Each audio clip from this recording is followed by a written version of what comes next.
একটা বইয়ের দাম 3 লাখ টাকা হতে পারে, এটা কেউ আইডিয়া করতে পারে না? আমার হাতে যে বইটা আছে এটা হচ্ছে নজরুল রচনাবলীর প্রথম সংস্করণে 300 কপির একটা।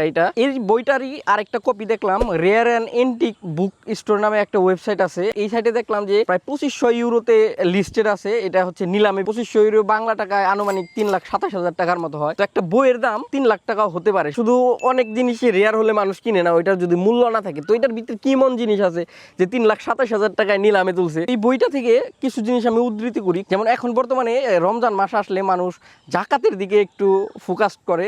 তো জাকাত নিয়ে কাজী নজরুল ইসলাম কি সুন্দর করে এই বইটাই লেখছে। ঈদ মুবারক কবিতায় লেখতেছে, ভুগের পেয়ালা উপছায় পড়ে আছে তব হাতে, ত্রিশাতুরের হিস্সা আছে ও পেয়ালাতে, দিয়ে ভুগ কর বীর দে দাগ, দে জাকাত তোরা দে রে জাকাত, তোর দিল খুলবে পরে ওরে আগে খুলুক হাত। জাকাতের যে গুরুত্বটা ইসলামে ওইভাবে কিন্তু সাধারণ মানুষ দেয় না জাকাত। ঈদের চাঁদ কবিতায় কাজী নজরুল ইসলাম লিখতেছে, সিরিয়ালাদের দুয়ারে এসেছে আজ চাষা মজুর ও বিড়িওয়ালা, মুদের হিস্সা আদায় করিতে ঈদে দিল হুকুম আল্লাহ তাআলা, তার খুলো 7 তলা বাড়িওয়ালা, দেখো কারা দান চাহে, মুদের প্রাপ্য না দিলে যেতে নাহি দেব ঈদগাহে। জাকাত না দিলে ঈদগাহে যাওয়া মানা, মানে ব্যাপারটা বুঝেন। কিন্তু এই সমাজে এই জিনিসগুলোকে আমরা ওইভাবে প্রায়োরিটি দিই না। জাকাত হচ্ছে গরিব দুঃখীদের অধিকার। শহীদ ঈদ কবিতায় কাজী নজরুল ইসলাম লিখতেছে, শুধু আপনারে বাঁচায় যে মুসলিম নহে ভণ্ড সে, নামাজ রোজা শুধুই ভরং, ইহা হুয়া পরে সেজেছ সং, ত্যাগ নাই তোর একসি দাম, তোর নামাজের কি আছে দাম, কোটি কোটি টাকা কর জড়, ত্যাগের বেলাতে জড় সর। ত্যাগ কিন্তু একটা মহৎ বিষয়।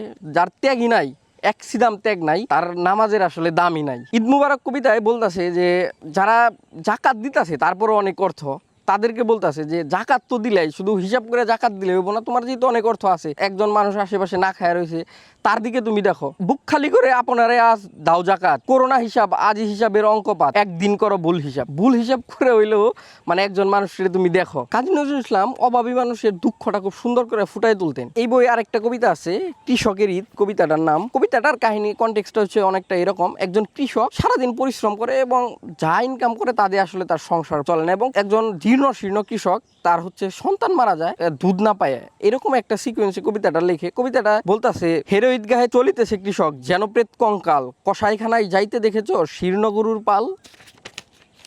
কৃষকদের ঈদ সম্পর্কে বলতেছে কাজী নজরুল ইসলাম, জীবনে যাদের হর রোজ রোজা, ক্ষুদায় আসে না নিদ, মুমূর্ষ সেই কৃষকের ঘরে এসেছে কি আজ ঈদ, একটি বিন্দু দুধ নাহি পেয়ে চেখে মরিল তার, উঠেছে ঈদের চাঁদ হয়েছে কি শিশু পাজরের হার, নামাজ পড়েছ কুরআন, রোজাও রেখেছ জানি, হাই তো তাবাকি শক্তি দিতে কি পেরেছ একটুখানি, ফল বহিয়াছ পাওনি কি রস, হাই রে ফলের জুড়ি, লক্ষ বছর ঝর্ণায় ডুবে রস পায় না কোনুরি, ইমান বলো রাত দিন, ইমান কি এত সুজা, ইমানদার হইয়া কি কেহ বহে শয়তানি বুঝা। তারপরে আবার বলতেছে, আল্লাহ তত্ত্ব জেনেছো কি যিনি সর্বশক্তিমান, শক্তি পেল না জীবনে যেজন সে নহে মুসলমান।